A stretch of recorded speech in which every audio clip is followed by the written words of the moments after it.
10 years alone out here changes a person, not all at once, slowly. Like the way dust settles in empty corners of a room you stopped cleaning. You don't notice at first, then one day, it's everywhere. The voice goes quiet, not because of peace, but because there's no one left to talk to. The eyes stop searching the horizon. They focus on the dirt. The brush. The same patches of ground where danger might crawl in. Out here, silence doesn't soothe. It weighs. 10 winters. 10 summers.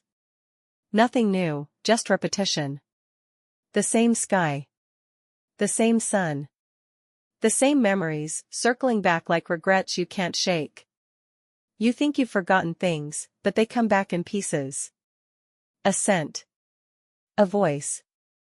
The creak of a door you should have locked. No one comes this far unless they mean to. And those who don't, they don't stay long. That morning wasn't different at first. Same dry air. Same quiet. But something felt off, not loud, not sudden. Just still. The birds didn't sing. The brush didn't move. Even the wind held back.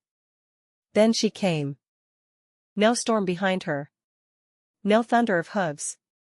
Just calm steps, like she'd walked this road 1,000 times. She didn't announce herself. She didn't need to. Something about her made the ground go still. Hat pulled low. Boots worn but clean. Her eyes, cold and focused. Not angry.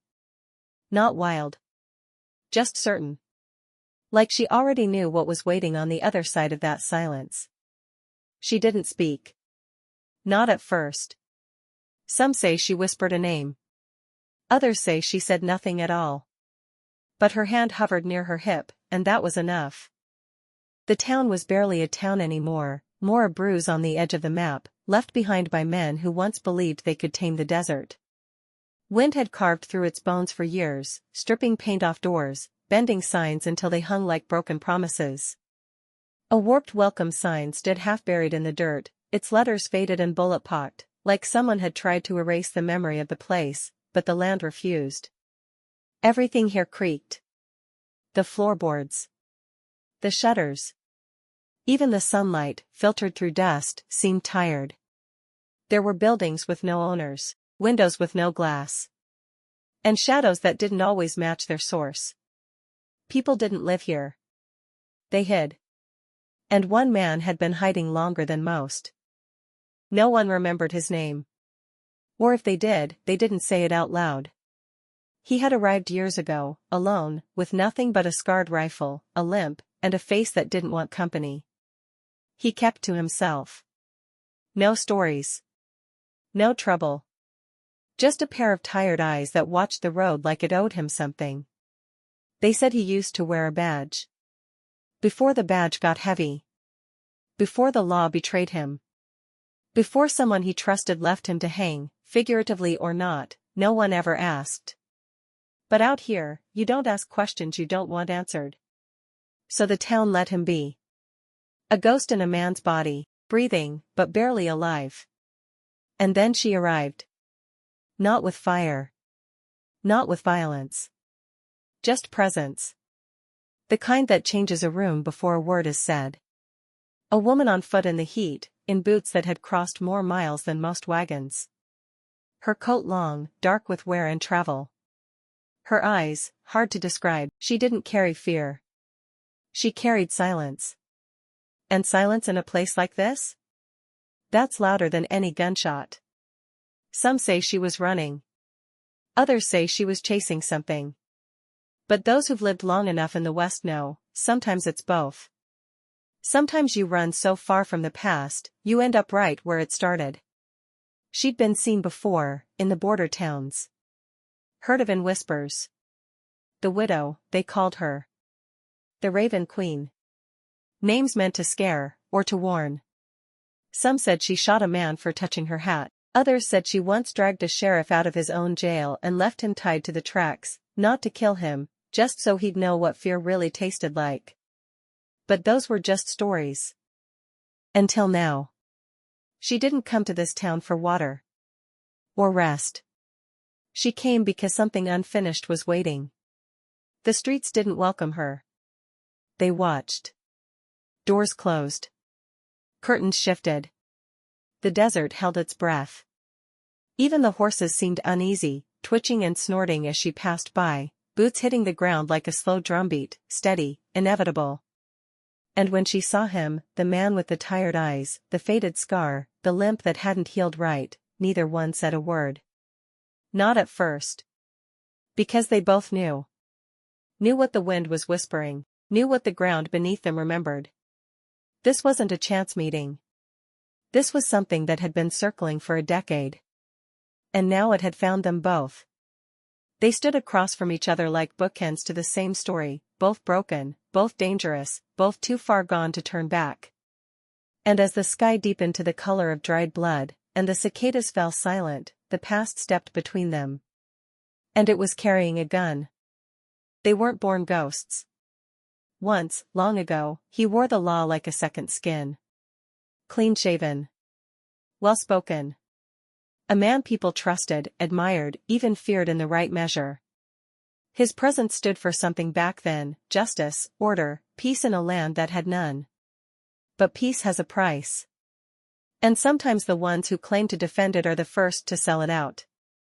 The betrayal came quietly, as it always does. Not from enemies, but from the ones who rode beside him, who drank from the same canteen, who called him brother as they took his future. In one night, he lost everything: his badge, his name, his family, and the belief that the world could be set right. Her name, her freedom, and the last of her innocence. She hadn't done what they said. But that didn't matter. The West doesn't ask if you're guilty. Only if you're weak enough to blame. She ran. At first, it was just to survive. A girl alone, hunted, they said he left willingly. The truth is he bled all the way out of town. He chose silence over revenge. Isolation over justice. And a canyon full of shadows over a world that cheered while he burned. But the past doesn't forgive. It waits. She knew that better than anyone. The stories about her don't start in a saloon or a gunfight. They start in a courtroom, one where she stood, trembling but unbroken, as liars stripped by men with badges and grudges. Then, it was to learn how to hide, how to fight, how to lie better than the liars. She disappeared into wilderness, towns, smoke. Somewhere along the way, the fear turned to fire. And the girl became a storm. She didn't want redemption. Wanted reckoning. Because buried in that tangle of betrayal was a truth: the same men who destroyed her life were the ones who once stood beside him. The men who handed him over to ruin. She hadn't known his face when she began her hunt, but she'd learned his story. He was a thread, tangled deep in the knot of her revenge. She hadn't come to finish him. She came because through him, she could find them. But what she didn't expect to find was a man already hollowed out. Someone whose scars matched her own. Someone who had walked through the same fire, only to end up lost on the other side. They weren't allies, not yet. But they were bound, by a crime neither committed, by lives neither wanted, by names neither spoke anymore. And whether they liked it or not, the road ahead would force them to remember. Because revenge doesn't sleep. And out in the West, it always rides back around. She rode into that town with fire in her bones and ghosts trailing close behind. This wasn't her first hunt, but it would be the last. The years had left marks no scar could show, not just from the trail, but from every betrayal, every scream swallowed, every name etched into her mind like bullet holes on a barn wall. And now, the last name on that list sat just a few yards away, laughing like the past hadn't stained his hands. Inside the saloon, the air stilled. Not from recognition, no one knew her face, but because something in her presence warned them they should. Men glanced at her then turned away, like prey that senses a predator too late. She stepped toward the table where he sat. His gut sagged, his badge dulled, but the cruelty in his smile hadn't aged a day. Her hand hovered near the revolver beneath her coat. One pull, and everything she'd bled for would finally mean something. But just then, a shift in the room. A familiar shadow leaned at the bar, the man from the canyon, the one who had said almost nothing but seen too much.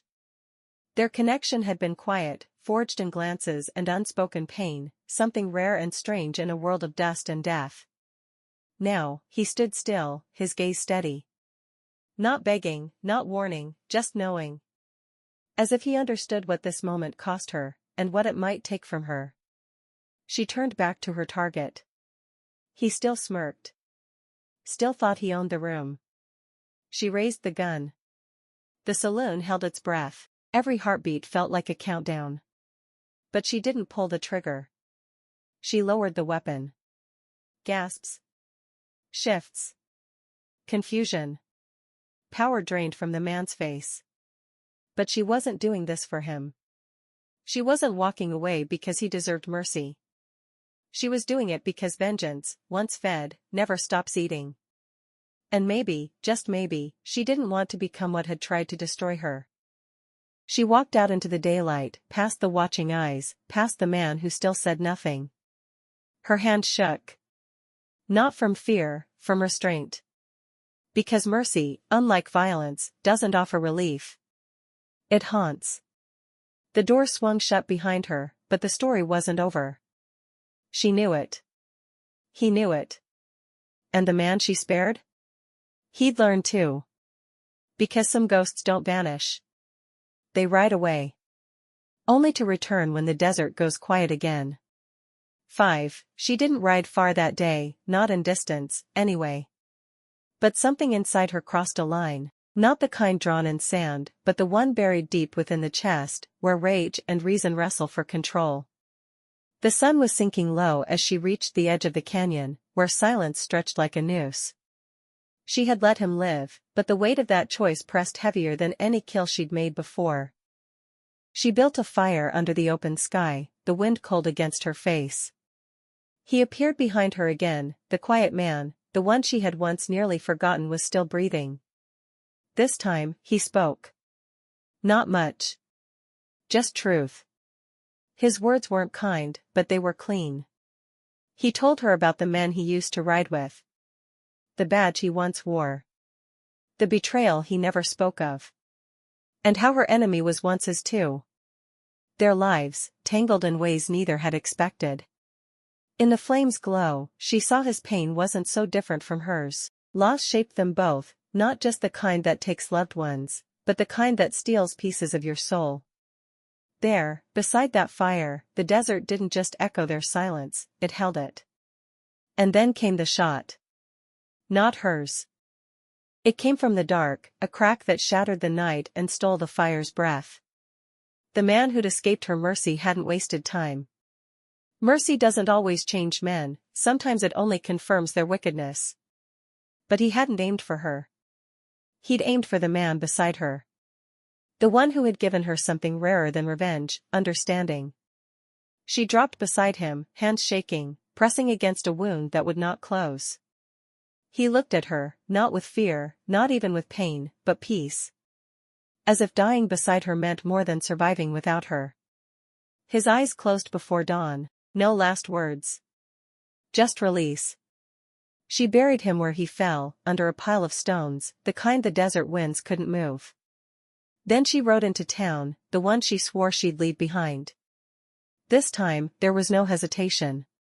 She walked straight through the saloon, silent and sure, past the men who'd once smirked and whispered. He was still there.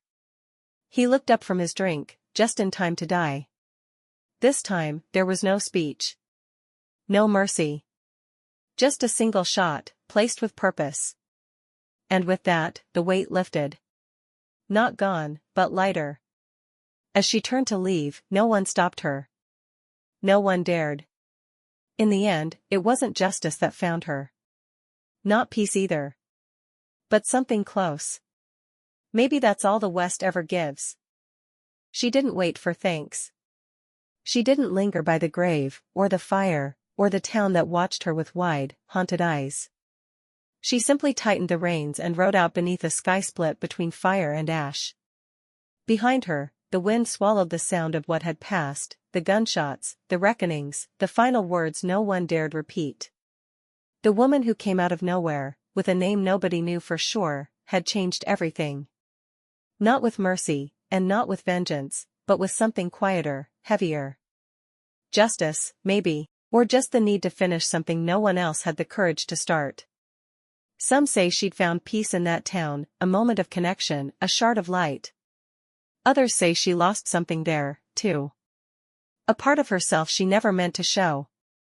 Whichever truth you believe, the desert didn't hold up for long. Because just as quickly as she came, she was gone again, swallowed by the horizon, leaving behind only dust, blood, and questions no one dared to answer. They never found where she went. No saloon kept her name in a ledger. No grave held her bones. No one who saw her again ever lived long enough to tell the full tale. But the signs remained. A half-burnt locket found in a saddlebag. A wanted poster, faded and slashed through with knife marks. A story, whispered low, of a woman who rode with thunder in her shadow and sorrow in her eyes. A woman who never ran, except from her own past. Out there, in the unforgiving West, legends don't die like people do. They ride on, reshaped by retelling, sharpened by time, carried by those who still remember the sound of her voice or the way she stood still before a storm. Some believe she's still chasing ghosts. Some believe she became one. But every so often, someone swears they saw her, just a glimpse, at the edge of a canyon, or by an old train station at dusk, or galloping across a mesa under the silver eye of the moon. And maybe, just maybe, it's true. Because the West, the real West, never lets go of its stories. It just buries them deep, waiting for the right wind to stir them loose again. If her trail stirred something in you, subscribe to Ladies of the West, where forgotten heroines rise, and history bleeds truth through dust and gunpowder. New stories ride in every single day. And tell us. Was she a savior, a survivor, or just the last outlaw who remembered how to feel?